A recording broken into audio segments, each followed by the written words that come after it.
defensive walls I told you about 5-10 minutes ago. The inner wall is behind me, the outer wall is behind you. The buildings behind you, those are known as the casemates or the houses within the wall. Directly in front of me we've got the doctor's surgery. Then just to the right as I look, we've got a 2-storey building. That is the home of the Royal Mint exhibition. Unfortunately, for some reason, I don't know why, it's closed today, but normally you'd be able to go in there and learn about the fact that the tower was the first ever Royal Mint. But all the coins of the British realm were designed and produced here from the year 1100 to the year 1810. Now, we would have had a man who lived and worked here. He was called the Master of the Mint. His job was to oversee the design and the production of all of those coins. The most famous Master of the Mint ever to work in the ground floor area there and to live in that first floor apartment, I think, was Sir Isaac Newton. If you're not sure who Isaac Newton was, he was the inventor of the great British invention, gravity. And here's a fun, interesting fact. Sir Isaac Newton, see if anybody knew this, Sir Isaac Newton also invented the cat flap. For the Americans, the doggy door. Did anybody know that? No. You knew that? Yeah. Thank you. Thank you. Because my next question is, does anybody actually believe me? I do. And everybody says no. So thank you. Thank you. You knew as well. Good. Right, good. So I tell the truth, I don't lie. Down there to the right, or my right as I'm looking, I can see a set of chains and then it looks like a street. We call it Mint Street for obvious reasons. But that's the start of the living accommodation where the majority of the 35 of us live. And as I said, it stretches all the way around the other side of the tower. I, in fact, do live down the bottom there, just to, if you can see at the back, where the wall bends round to the right, that's where I live. And I've got a 3-bedroomed house that's built into this outer defensive wall. I live there with my wife, and I have 2 lovely children. I've actually got 3 children. We don't talk about her very much. Right, this tower that you're standing in front of, this is called the Bell Tower, and it's the strongest of 13 smaller towers that have been built into the inner defensive wall. This stands on a block of solid masonry, 30 feet deep. 20 feet of that is below ground, and 10 feet is above ground here. Above that, we then have 2 circular prison chambers. The walls of those chambers are 10 feet thick at the base and they taper to 8 feet thick at the top. And of course, like all the other towers and chambers inside the complex, prisoners have been held inside both of these. For example, imprisoned in the lower chamber was Sir Thomas More. He was a one-time Lord Chancellor of England, friend and advisor to King Henry VIII.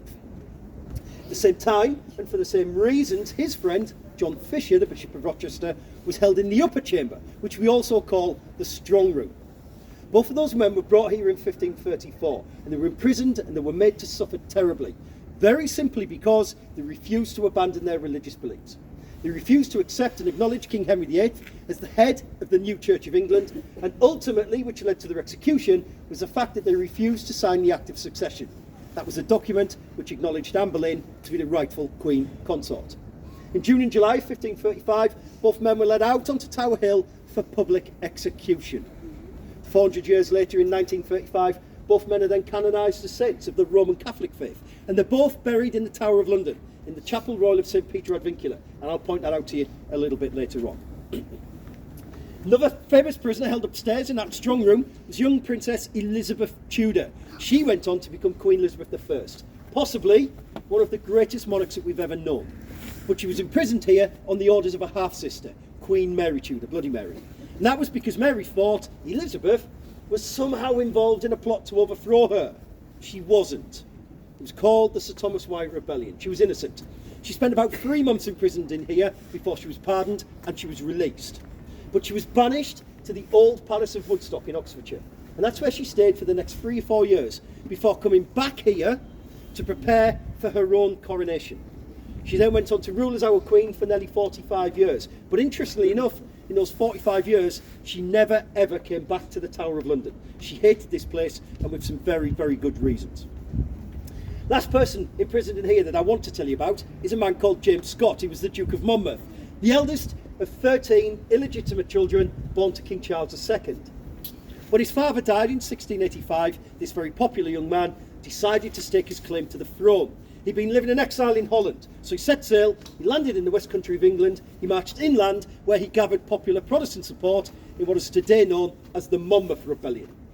But that was very quickly crushed at the Battle of Sedgemoor on the 6th of July 1685. The leader, James Scott, he managed to escape the battlefield and he evaded capture for just over a week before eventually he was caught.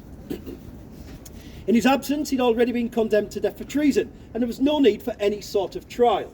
3 days after his capture, he was led out onto Tower Hill for public execution.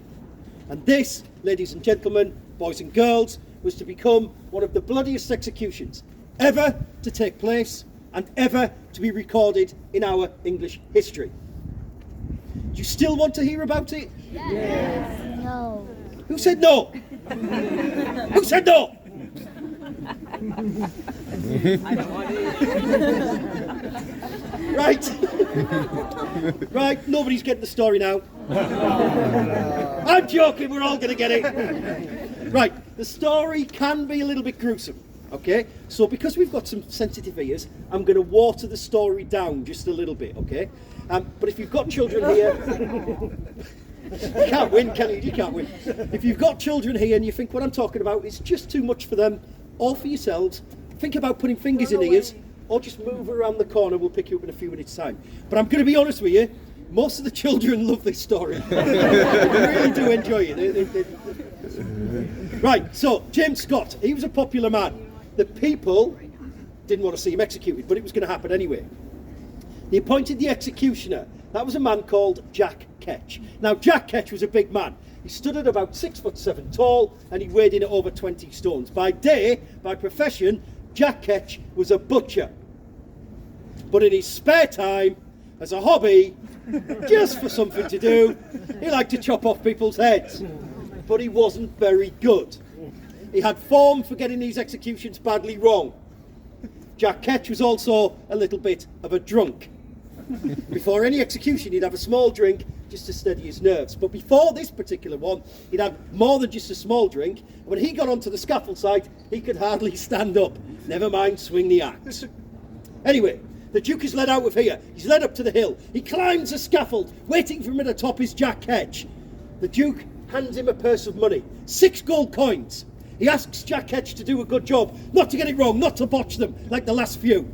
Jack Ketch puts that money in his pocket and he mumbled something about trying his best. The Duke delivers his speeches, he says his prayers, he kneels down, he puts his neck onto the block, and then when he's ready, he gives a word or a signal. And then Jack Ketch brings his axe crashing down for the first time. The first blow hit the Duke on the right shoulder. The second blow comes down, he hits the Duke on the left shoulder. Jack Ketch swings again, third time. Now he strikes the Duke square between the shoulder blades. Jack Ketch raises the axe now for the 4th time. He brings it crashing down and he hits the Duke on the top of the head, and he slices away the top part of his skull, and his brains can be seen steaming away in the morning mist. For the 5th time, Jack Ketch raises his axe and brings it down. And now, for the 5th time, thankfully, he gets a little bit closer. But all he does is he slices the Duke down the right-hand side of the neck. Now, this is not going well. It's not going well at all. The Duke, although he's literally been hacked to death where he's kneeling, is still alive. And he's conscious, and he knows exactly what's going on. The people are not happy. This is not what they wanted. They wanted a quick, swift execution.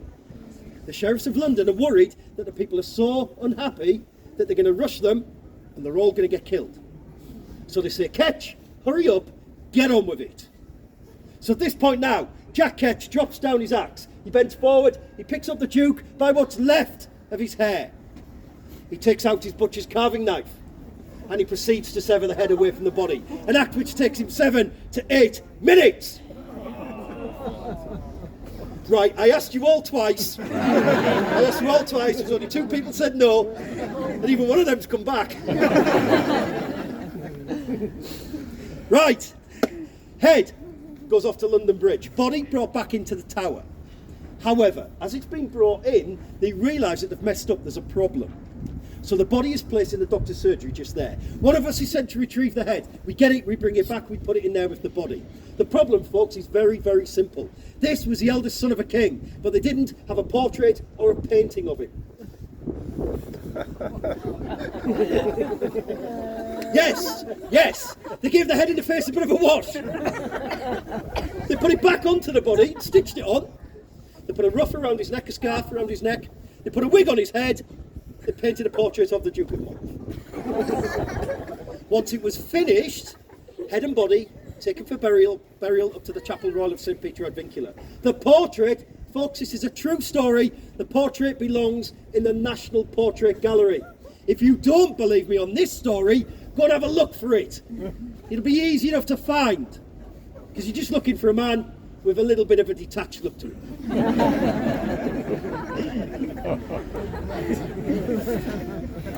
Right, are we ready to make another move? Are we ready to go to Traitor's Gate?